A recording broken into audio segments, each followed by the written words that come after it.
ദൈവത്തിൻ്റെ അതിപരിശുദ്ധ നാമം വാഴ്ത്തപ്പെടുമാറാകട്ടെ. വീണ്ടും ഒരു നോമ്പുദിന ധ്യാനത്തിലേക്ക് ഏവരെയും സ്വാഗതം ചെയ്യുന്നു. അല്പനേരം ചിന്തയ്ക്കായി എടുത്തിരിക്കുന്ന വിഷയം പരിപാലകനായ ദൈവം.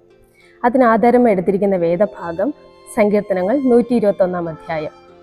കുറിവാക്യം സങ്കീർത്തനങ്ങൾ 121 അധ്യായം 7 വാക്യം.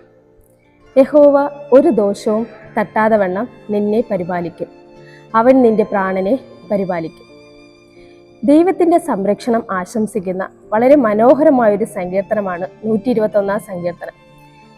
ജീവിതഭാരത്താൽ മനമടിഞ്ഞ തളർന്നുപോയ മനുഷ്യർക്ക് ദൈവപരിപാലനവും സഹായവും ഉറപ്പു നൽകുന്ന ഒരു സങ്കീർത്തനമാണിത്.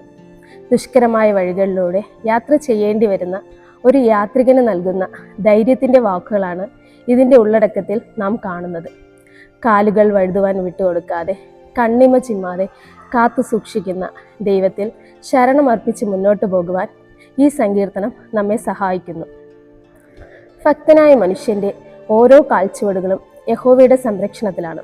ഈ സംരക്ഷണത്തെക്കുറിച്ചാണ് നിന്റെ കാൽ വഴുതുവാൻ അവൻ സമ്മതിക്കുകയില്ല, നിന്നെ കാക്കുന്നവൻ മയങ്ങുകയില്ല എന്ന് പരാമർശിച്ചിരിക്കുന്നത്. ദൈവത്തിൽ പതറാത്ത വിശ്വാസമുള്ള മനുഷ്യൻ്റെ കാലുകൾ വഴുതുകയില്ല. ഉറങ്ങാതെ കാവലിരിക്കുന്ന പരിപാലകനാണ് നമ്മുടെ ദൈവം.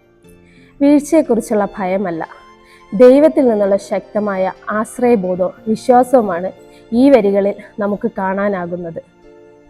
ചുട്ടുപൊള്ളുന്ന സൂര്യകിരണങ്ങൾ മരുഭൂമിയിൽ മരണത്തിന് കാരണമായി മാറാറുണ്ട്.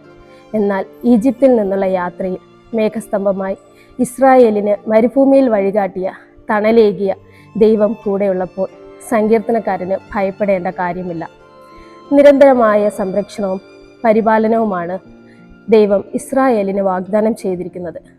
അത്യുന്നതൻ്റെ തണൽ പതിക്കുക എന്നാൽ അവൻ്റെ അനുഗ്രഹം ലഭ്യമാകുക എന്നത് കൂടിയാണ് അർത്ഥം. പ്രിയരെ, ഓരോ ഇടങ്ങളിലും എല്ലാ സമയങ്ങളിലും പരിപാലകനായി ദൈവം കൂടെയുണ്ടെന്ന ധൈര്യം ഈ സങ്കീർത്തനം നമുക്ക് നൽകുന്നു. ആയതിനാൽ പരിപാലകനായ ദൈവം കൂടെയുള്ളതിനാൽ നമുക്ക് ഭയമില്ലാതെ മുന്നേറാം. അതിനായി ദൈവം ഓരോരുത്തരെയും സഹായിക്കട്ടെ. ആമേൻ.